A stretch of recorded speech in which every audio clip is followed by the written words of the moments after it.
CASPer, very, very common mistake is jumping into conclusions. For students, jumping into conclusions and assuming things and sounding judgmental without them knowing they're sounding judgmental. And then all of a sudden, that's it. That scenario is a 0. And that's not the position you want to be. In case you've never seen any of our past events, my name is Behrouz Momeni. I'm the CEO and founder here at BeMo. I'd like to introduce Ranza, who is our Associate Director of Consulting and one of our lead admission experts. I'd like to introduce you to Meng, who is our Manager of Consulting Department. And next, it's Ashley, who is our lead coach. Actually, Ashley is involved in training a lot of our admission experts, coaching them, and continuously improving our services. Your friend and classmate Tyler approaches you and asks for your advice on how to handle a dispute he's having with his family. Tyler informs you that 2 days ago his uncle had passed away due to an ongoing illness. Tyler tells you that his uncle requested his body be donated to scientific research and that his uncle was unable to notify any other family members about his dying wish. However, Tyler's mother is insistent on hosting a funeral service for his uncle and does not seem willing to allow his body to be donated to scientific research. This disagreement has contributed to increased tension between Tyler and his mother and is causing him emotional distress for Tyler. So before we even look at the questions, you want to be able to identify the type of scenario and the pressing issue here. So this seems to be problem solving, potentially an ethical dilemma, right? You don't know. The pressing issue here is you want to ensure the well-being of your friend, his family, while still maintaining the boundaries of your friendship, right? You're not really a decision maker here. But you want to look at all 3 questions. So personally, I always tell everyone, look at all 3 questions, answer the one you feel most comfortable with, accumulate. So this allows you to accumulate the points. Number 1 is, what advice would you give to Tyler in this situation? Number 2, after talking with Tyler, you learn that Tyler's uncle has no next of kin besides Tyler's mother. Does this change how you would advise Tyler? And number 3, some have suggested that organ donation should be mandatory for all adults if they wish to receive state-funded healthcare. Do you agree with such legislation? So we can kind of see the first 2 questions can be easily tackled with the structure and the strategies that Ranza was talking about. So I'll do that first as they relate directly to the scenario that was presented. So for question 1, and I'll probably go through 1 in a little bit more detail than 2, I would again highlight the fact that I understand what the pressing issue is before I even dive into it and start gathering information. As Ranza mentioned, I would be concerned for Tyler's well-being, as well as the well-being of his mother, the relationship between the two, and maybe other family members who could be involved in this conflict. And I would gather information by just having a private conversation with Tyler and asking if he potentially knows why his mom doesn't want his uncle's body to be donated to science. And if not, I think I would first advise him to try and have this conversation with her to try and understand her perspective. I would also suggest he look into what kind of consent is needed for the request to be valid, whether it needs to be written in written form or whether it needs to be verbal, and if verbal, what counts as sufficient witness. So I would suggest an evidence-based approach and a research-based approach to the situation as well. And if he had sufficient evidence about his uncle's wishes, I would suggest that he present those to his mother, and hopefully in the presence of other family members who could help to mediate the situation and ensure that it doesn't become more aggravated. So overall, as his friend, I can't really tell him what to do except to give him advice and to try to ensure that his relationship with his mother could be restored, and that they're dealing with this situation in an ethical way. Right. So that's how I would approach question 1. Hopefully you can see the different components of the structure coming through. I did identify who was involved, I gathered information, I identified what I was concerned about, and then I outlined some solutions or suggestions in this case that I would offer to Tyler in those different situations. Now, question number 2 zeroes in on a specific subcase of this scenario that was given. You can again follow the same structure if you would like, if there are different considerations that you have. If I were to approach this question, I would maybe present some knowledge about this kind of situation, but still follow roughly the structure that Ronza outlined. Maybe I would say that, usually next of kin would be notified about these kinds of wishes, but then I would again suggest Tyler to look into the policies and perhaps speak to a professional if he was not clear about the policies related to this situation. And so that's part of gathering information, not on my part, but suggesting that Tyler gathers this information. And I would advise him to try to be understanding of his mother's perspective and communicate calmly and respectfully, since they are family, and will likely continue to interact very closely with one another. I wouldn't want a fallout to occur, and that would obviously cause additional stress to Tyler and his family. So I would try to prevent that as much as possible. So again, it's very similar, still keeping in mind what my pressing issue is, what my concerns are, and trying to suggest things that would really ameliorate the situation between Tyler and his family. One thing I always want to if I can add in here, is that if you really wanted to be critical, when I said to gather information at the beginning, there was a lot of information presented, and if you don't want to assume a lot of it, like requesting for the body to be donated, how was that request made and when was it? Was the uncle in the right state of mind? Like, you could really become very critical when you start getting good at gathering information. Sorry, Meg, proceed. No problem, no problem. Yes, and there's different, like, we give you a sample answer, I give you a sample answer, but the thing you want to pay attention to is the structure and the points that you want to hit. The actual content of each part of that structure could vary from person to person, depending on what pieces of information you want to focus on gathering and what kinds of situations that you want to highlight and that you want to suggest a response to. So for sure, there's different things you can say. Question number 3 is a little bit different. It's what we call kind of a policy type question.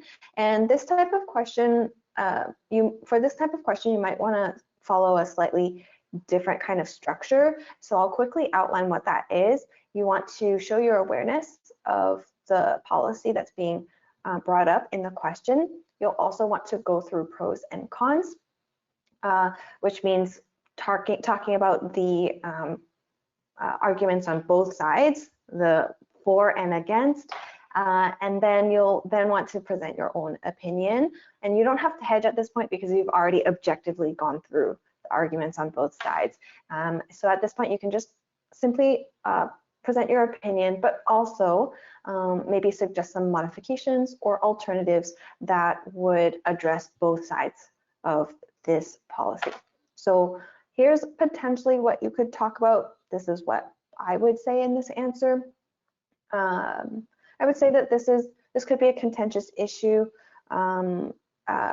especially in geographical locations where the government does contribute a significant amount of funding to healthcare. Now, on the one hand, it would provide resources to advance medical science, which will actually in turn benefit the general population. So it would benefit the people donating, or the people related to the people donating the organs. However, it may not take into account the various cultural practices and individual worldviews that could be sidelined because of this policy and cause bias and potential division. So my own opinion about this is that I think everyone should have access to healthcare, regardless of whether they donate their organs, but the government could potentially create some incentives or educational programs to encourage people to donate and let them know why that would be beneficial. So hopefully that gives you an idea of the structure I just outlined, and those would be my responses to these questions. Perfect. Can you elaborate more on how your response changes between question 1 and 2? Just to stress, I would say it would not change that much. The question is prompting you to make an assumption that there's some sort of like conflict of interest, anything of that nature. You still want to be sensitive. You still want to gather information and explore if and thens and come up with a solution. Yeah, I think this is a great question because you can see that we're still remaining objective, non-judgmental, gathering information. That's why this is the approach we're recommending anytime you encounter a scenario question. So now let's do a video-based scenario. All right, team, let's see what we got going on for today. Okay, so let's take a look at the new clients and upcoming projects. Wait, this doesn't seem right. When do we process our new clients? Oh, the ones that were referred by your friend? Yes, the clients from last week. Their paperwork is incomplete and they should have signed our contract. Guys, this is unacceptable. We're more than halfway through the project already, okay? I've got so much going on, I can't deal with this right now, okay? So you and Lisa need to take care of this by lunch, all right? I gotta take this call.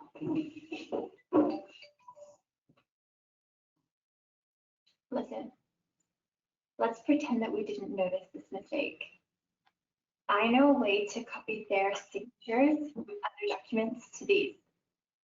Trust me, the director will find. What do you think?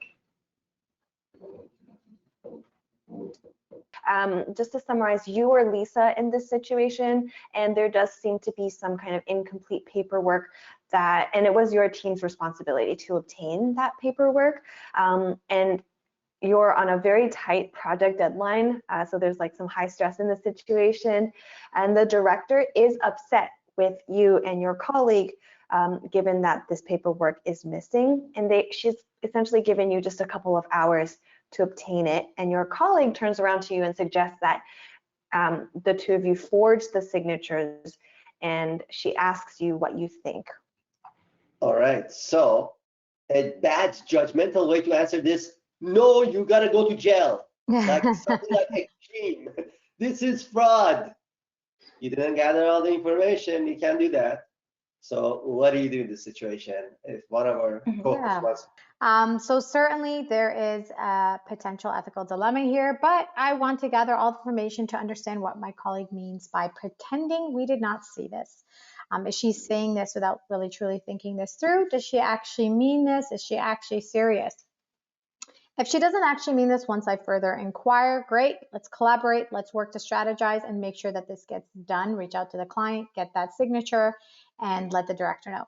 If, however, I discover that my colleague is in fact serious and she is pressing to, proceed with her solution, I would let her know. So this is where you can kind of educate if you're in a position to do so. I'd let her know that this is unethical and that not only does this compromise the partnership with the client and cause legal sanctions towards her and myself, but also it compromises the integrity of the company, which could impact which could impact other team members, of course, and the security of their jobs and their families. So you could see them considering the impact. If after discussing this with her, she is still reluctant and wants to proceed, I would let her know that at that point, I would need to report this incident due to the legal nature of it. So just to break this down, follow the structure by first gathering information. I didn't make any assumptions, although I could have made the assumption because it was very direct. Still said, let's give the benefit of the doubt. Does she actually mean this? On the other hand, if she did not mean this, then great, let's proceed. But if she did, let me inform her of the impact of that decision, right? And considered everyone from the micro to the macro level. And then at that point, if we still could not come with a solution, then I would be forced to report this incident because I've already highlighted at that point the nature of it. Very good. I would even say something else. What if she's got this person's permission to sign for them? I don't know that. What if they do? So then that's great. This goes back to that person's question that said, how does this change from question 1 to question 2?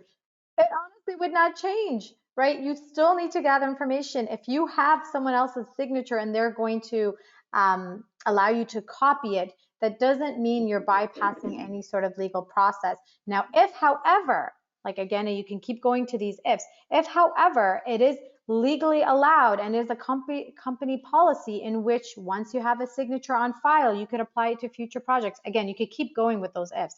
The point is still, it's an ethical issue, and the pressing issue is ensuring that you're adhering to ethical guidelines. So depending on your if. Investigation. Exactly. Your director becomes aware of this plan and immediately lets you go. What would you say to the director? Doesn't seems very judgmental, I have to say. The director hasn't learned our strategy. Just doesn't let go. gather information. The director is gonna fail CASPer, that's for sure. Yeah. So even though you're dealing with such a director, it's still important to use the strategy. So I would ask the director for a private meeting first off, and just have a conversation with her, and just ask her explicitly, can I have the reasons for you letting me go? I would also take that opportunity to let her know what I had done to prevent this from happening. Hopefully I'd taken the right steps prior to being let go, and that it wasn't something I agreed to.